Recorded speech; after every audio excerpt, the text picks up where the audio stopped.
Perhatian, setiap penceritaan hanya sekadar perkongsian dari kisah benar dan sumber yang sahih. Hai geng, Assalamualaikum. Welcome to channel Faiz Cerita.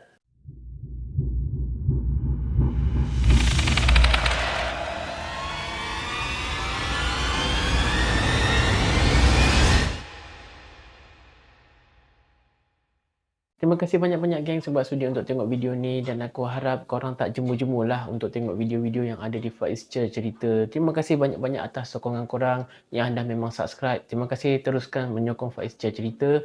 Pada yang baru tengok ni, aku harap korang dapatlah bantu aku untuk berikan sedikit sokongan. Kalau korang sudi untuk sokong aku, kliklah subscribe, like dan share lah. Dalam video kali ni, apa yang aku nak kongsikan dengan korang, ada satu kisah seram yang di mana kisah ni yang terjadi kepada diri seseorang yang dikatakan dia lalui pengalaman seram ni semasa di tahun 2015. Memang dah lama dah kisah ni geng. Tapi walaupun dah lama, masih segar lagi di ingatan dia dan susah untuk dia melupakan.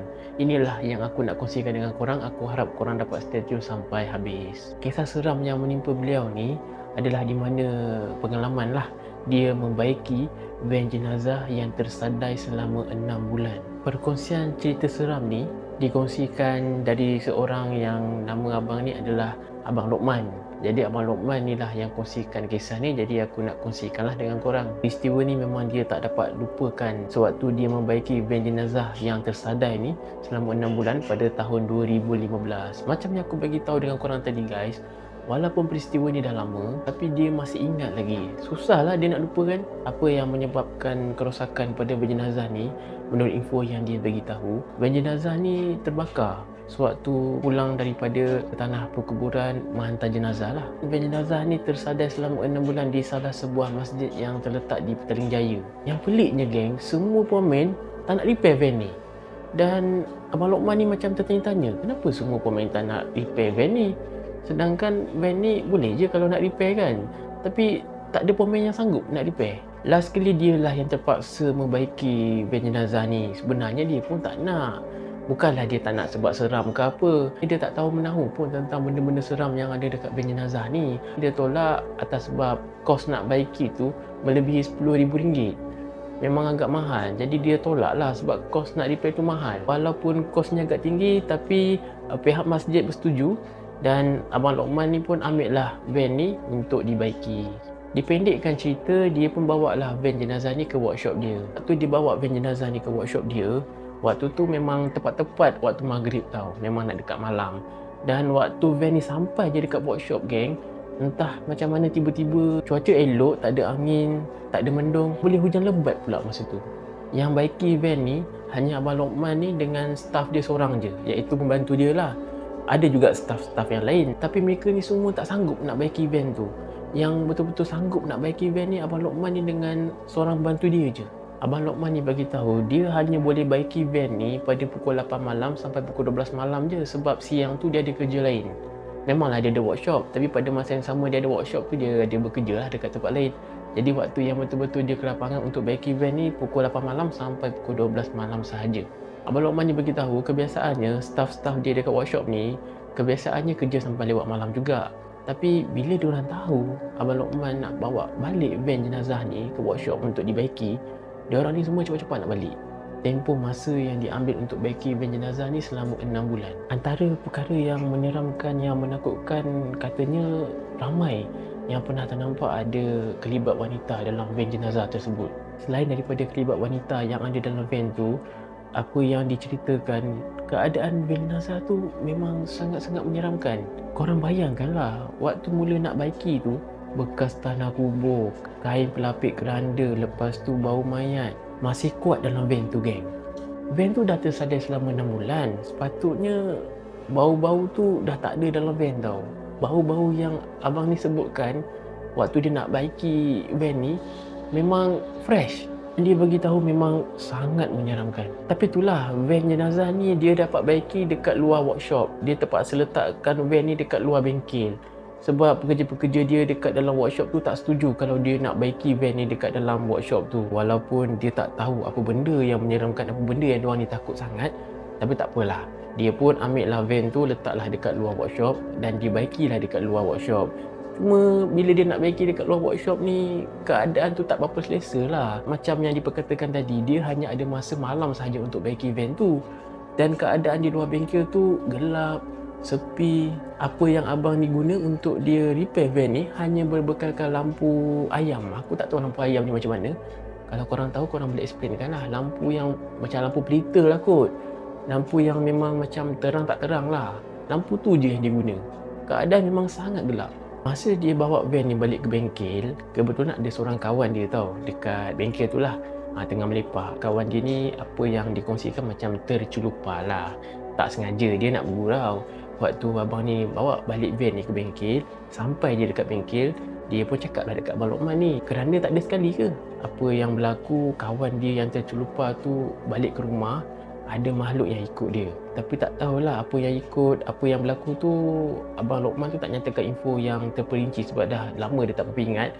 Dan keesokannya dia pun jumpalah dengan Abang Lokman ni dan dia ceritakanlah apa yang berlaku. Waktu dia nak baiki van jenazah ni pula, ramai pula kenalan-kenalan dia yang berdekatan dengan bengkel tu macam bagi tahu dekat dia tentang kisah van jenazah ni.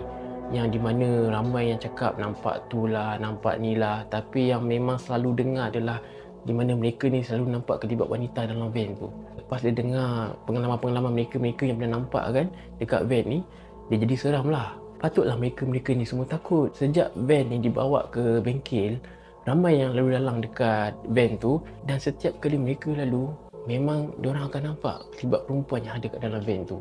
Bukan tu je tau, ada juga perkara-perkara yang pelik yang berlaku dekat van ni, yang di mana antaranya lampu van menyala dengan sendiri, padahal wiringnya dah habis terbakar dah. Ada sekumpulan anjing ni datang dekat van tu dan menyala. Yelah, kita tahulah kan, bila anjing ni menyala kita tahu dia macam nampak makhluk-makhluk yang kita tak nampak ni kan.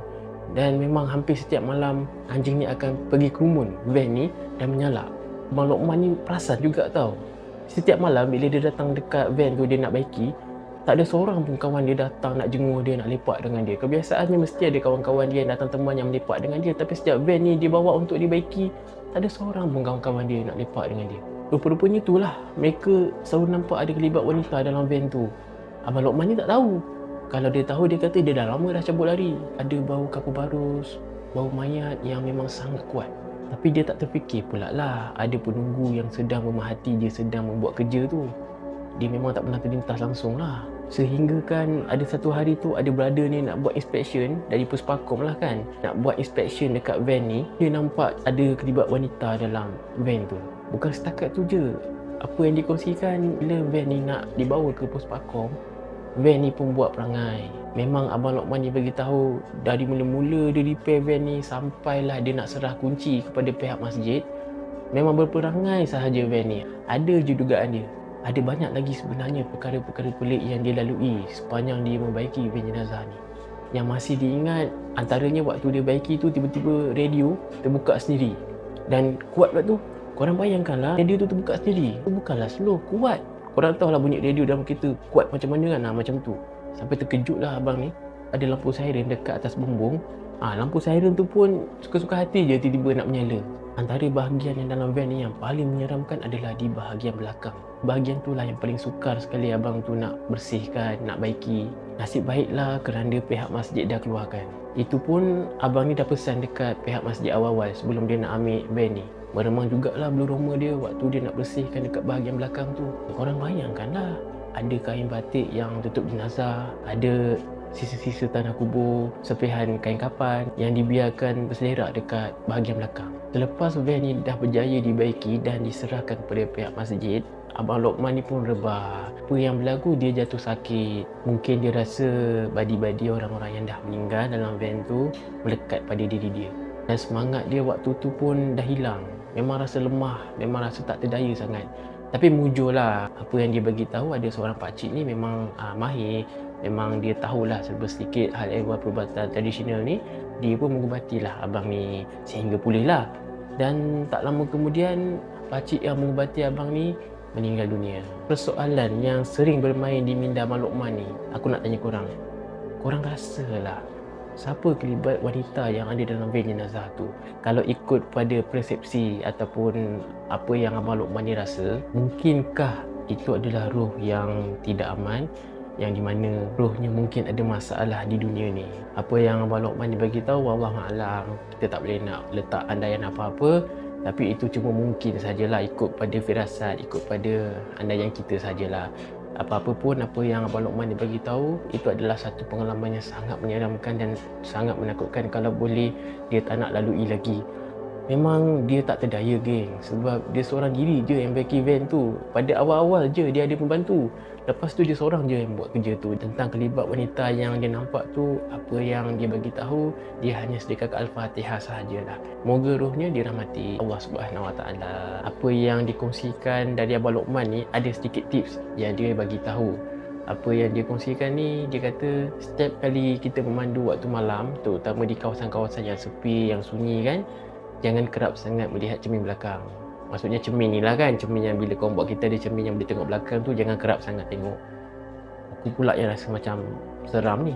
Tapi tak apalah, itu tips yang berguna. Korang yang tengah tengok ni macam mana? Apa pandangan korang tentang kisah yang aku kongsi, yang aku ceritakan ni? Kalau korang ada pandangan yang korang nak beri, korang boleh komen dekat ruangan komen di bawah. Okey, jadi aku harap korang dapat stay tune sampai habis. Sampai sini sajalah kisah yang aku nak kongsi, yang aku nak ceritakan kepada korang, geng. Terima kasih banyak-banyak sebab sudi dengar, sudi support Faiz Cerita. Aku harap korang sentiasa stay tune lah di Faiz Cerita.